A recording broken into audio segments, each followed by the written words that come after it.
Due to the current social climate, games accessibility can be a bit of a divisive topic. You know, you have DEI is bad, because to some, making games accessible means making games easy. That is not really the case in any way, except for when a developer adds an easy mode, but it's not making the game easy for you, it's just an option. For example, nobody that wants to play a Dark Souls game chooses to play it because it's easy or because they want it to be easier, but maybe they have issues with their reaction times or their mobility or a myriad of other small issues that make the game not just difficult but actually impossible to play. What is games accessibility? It's a big question and it would take a lot of time to answer usually, but today we're going to give you a little short and sweet crash course into games accessibility and why it matters. Games accessibility, simply put, is the implementation of a feature in a video game that enables players with disabilities to play the games by fixing or otherwise removing barriers to play. These barriers can be varied. Perhaps a person with memory issues struggles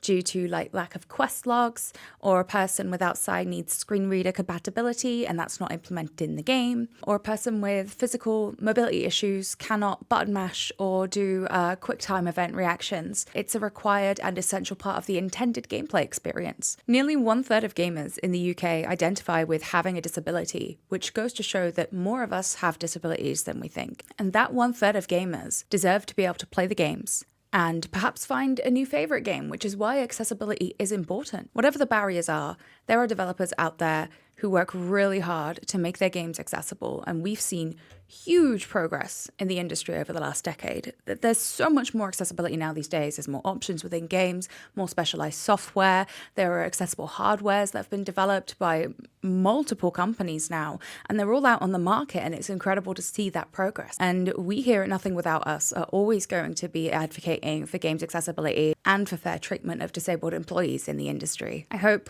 we've taught you a little tiny something with this little video, and we hope you have a wonderful day.